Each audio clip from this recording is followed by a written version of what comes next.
नमस्कार. हितगुजमध्ये आपले मनापासून स्वागत आहे.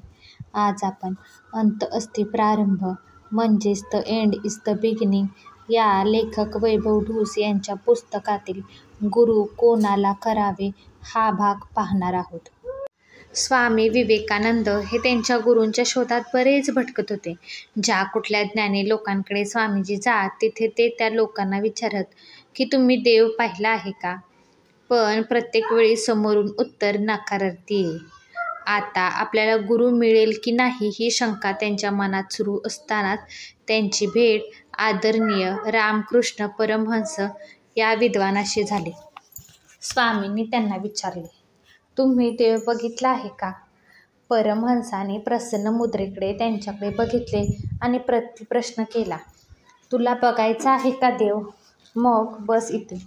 स्वामीजींचे ते उत्तर ऐकून रामकृष्णांचे पाय धरले आणि म्हणाले की गुरुदेव, माझा तुमचा शिष्य म्हणून स्वीकार करा. विवेकानंदांना गुरु मिळाले, पण आजच्या जगात आपण नेमके गुरु कोणाला करावे हे बघणं अतिशय महत्त्वाची बाब आहे. आज समाजात जी परिस्थिती आहे ती बघता आपल्याला सल्ले देणारे फार, पण मार्ग दाखवणारे कोणीच नाही. गुरुपौर्णिमेच्या दिवशी सकाळपासून वेगळ्या वेगळ्या माध्यमातून आजची पिढी त्यांचे आदर्श असलेल्या लोकांचे फोटो, व्हिडिओ ठेवून त्यांच्याबद्दल आदर व्यक्त करताना बघितलं. नक्कीच प्रत्येकजण कोणासाठी ना कोणासाठी आदर्श आहे हे पाहून आनंद वाटला. पण आता थोडं थांबायला हवं. आपले आदर्श व्यक्तिमत्व भरकटलेले असूनही आपण त्यांना गुरुतुल्य म्हणतो आहोत. अट्टल गुन्हेगारांचे फोटो पोस्ट करून भेटला विठ्ठल म्हणणारी ही पिलावळ गुरु शिष्य परंपरेला खीळ बसवते आहे. हे लक्षात येऊनही ढिम्मपणे आपण रोज पाहत आहोत. गाड्यांवर छत्रपतींचे स्टिकर्स लावून, केसांचे झुपके करून, धर्मांधतेच्या गप्पा मारत दहशतीचं सावट आणू पाहणाऱ्या या गुरूंना खतपाणी मिळतं तरी कुठून याचा सखोल विचार करायला हवा. आजच्या समाजमाध्यमांच्या दुनियेत मावळत्या आणि उगवत्या पिढ्या एका भयंकर अशा तफावतीनं झाकोळून गेल्याचं भीषण असं चित्र या बुद्धिजीवी समाजासमोर उभं राहिलं आहे. राष्ट्राने प्रगती नक्कीच करावी, पण ही प्रगती योग्य पथावर चालू होते का याचं निराकरण कोणी करावं? काळाच्या ओघात या पिढ्या शैक्षणिक अर्हता प्राप्त न करता आज श्रीमंत होण्याचं स्वप्न बघून काहीतरी करू पाहत आहेत. आणि हीच विदारक परिस्थिती राहिली तर गुरु शिष्य म्हणून घेण्याला अर्थच काय उरतो? संपत्तीने आलेली श्रीमंती कदाचित भौतिक गोष्टीत माणसाला शिखर गाठून देईल, पण ज्ञानाच्या कक्षात रुंदावत गेल्या नाहीत तर मग अशी संपत्ती काय कामाची? मुळात या समाजात आता गुरुची व्याख्याच पूर्णपणे बदलली की काय असा संभ्रम निर्माण झालाय. धर्मरक्षक, धर्मवीर म्हणून उगवणाऱ्या या पिढ्या नक्की कुठे जाणार याचा विचार केला तरी अंगावर काटा येतो. जिथे गुरूच भरकटलेला, असंवेदनशील आणि अज्ञानी असेल तर त्या गुरुपणाला महत्त्व तरी कसं द्यावं आणि का म्हणून ही पिढी ते महत्त्व देतेय? साधी 10वी-12वी पास न होऊन शिकणारी ही पिढी उच्च शिक्षणाच्या नावाने खडे फोडताना बघून त्यांच्यावर असलेल्या निरंकुश अशा अज्ञानी प्रभाव टाकणाऱ्या लोकांच्या कानशिलात ठेवून द्यावी असं वेळोवेळी वाटतं. खरं म्हणजे त्या भरकटलेल्या दिशाहीन समाजाला आरक्षण, लाडका लाडकी योजना मुळीच नकोय. या समाजाला योग्य वळण आणि नीतिमत्तेने राष्ट्रनिर्मिती कशी करायला हवी याचं शिक्षण देणं जास्त आवश्यक आहे.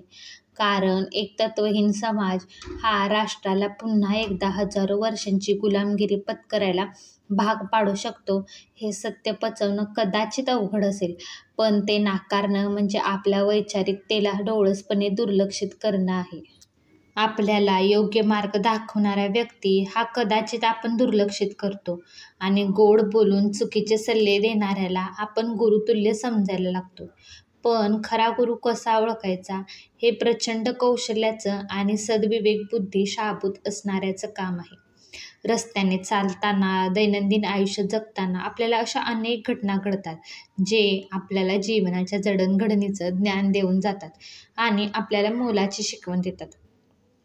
अगदी कोणाशी कसं वागावं, ते कसा विचार करावा, ही साधी साधी शिकवण देणारी माणसं आपल्याला रोज भेटतात. पण आपण त्याकडे कानाडोळा करून जगत जातो. आणि एखादा मोठा फटका बसला की मग आपल्याला त्या शिकवणींची आठवण होते आणि मनात विचार येतो की तोच व्यक्ती आपला गुरु होता. गुरूंची तफावत फार आढळते. महाभारतात द्रोणाचार्य हे सर्वांचे गुरु होते, पण अढळ पद प्राप्त उत्तम शिष्य म्हणून अर्जुनाला स्थान मिळालं. कारण गुरुने शिकवलेल्या प्रत्येक गोष्टीमध्ये काहीतरी अर्थ असतो हे जाणून घेणं गरजेचं आहे. नेमका गुरु काय असतो? जो आपल्याला बिकट परिस्थितीमध्ये खंबीर बनून पाय रोवून लढायला, घडायला शिकवतो. तोच खरा गुरु. संघर्ष सुरू आहे, आपल्याकडे पैसे येत नाहीये, अशा परिस्थितीत जर आपल्याला कोणी म्हणत असेल की घे बँकेचं कर्ज आणि नंतर फेडत बस, असा सल्ला देणारा गुरु कधीच होऊ शकत नाही. जो स्वतःच्या चुकांच्या अनुभवातून दुसऱ्याला त्या चुका करण्यासाठी परावृत्त करतो, त्याला गुरु म्हटलं तर दुराग्रह नाही ठरत. आजकाल आपण बघतो की एखाद्या नेत्याच्या मागे असणारी गर्दी त्या नेत्याला गुरु म्हणून संबोधित करते आणि त्याच्या मागे लागते. मग इथे कुठेतरी आपल्या विचारांवर आपण पुनर्विचार करायला हवा. कारण गुरु हा त्याच्या शिष्याला दारिद्र्यातून बाहेर काढण्यासाठी भूमिका बजावत असतो. मग ते दारिद्र्य वैचारिक असेल, आर्थिक असेल किंवा इतर काही असेल. शेळ्या मेंढ्यांप्रमाणे जर आपण कळपाच्या मागे धावत सुटलो तर गुरु काय कामाचा? गुरु आपल्याला स्वतंत्र जगायला शिकवतो, स्वावलंबी व्हायला शिकवतो. परावलंबी बना असं कुठलाच गुरु शिकवत नाही. आणि असं कोणी शिकवत असेल तर तो गुरु काय, गुरुतुल्य सुद्धा नाही.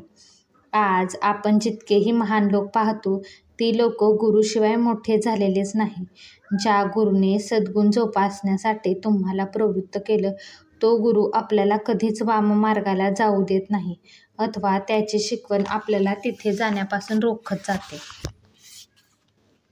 गुरूंचा विचार हा टीकात्मक नसावा. गुरु आपल्याला तिरस्कार शिकवत नाही, पण परिस्थिती हाताळायला शिकवतो. त्या परिस्थितीमधून मनाचं संतुलन साधून त्यावर मात करायला शिकवणे हा गुरुचा धर्म. पण होतंय कसं? भेटला विठ्ठल म्हणून आपण चुकीच्या लोकांना गुरुस्थानी ठेवलं तर नाही ना म्हणू त्यावर विचार करायला पाहिजे. आपल्या आयुष्याला वेग प्राप्त करून देण्यासाठी गुरूंच्या शिकवणीची आवश्यकता असते. गुरु आपल्याला संयम, निर्णय क्षमता आणि आकलनाची सिद्धता प्राप्त करून द्यायला सतत मार्गदर्शन देत असतो. हा व्हिडिओ तुम्हाला आवडला असेल तर व्हिडिओला लाईक करा, शेअर करा आणि चॅनलला सबस्क्राईब करा. भेटूयात पुन्हा अशाच एका छानशा व्हिडिओसोबत. तोपर्यंत धन्यवाद.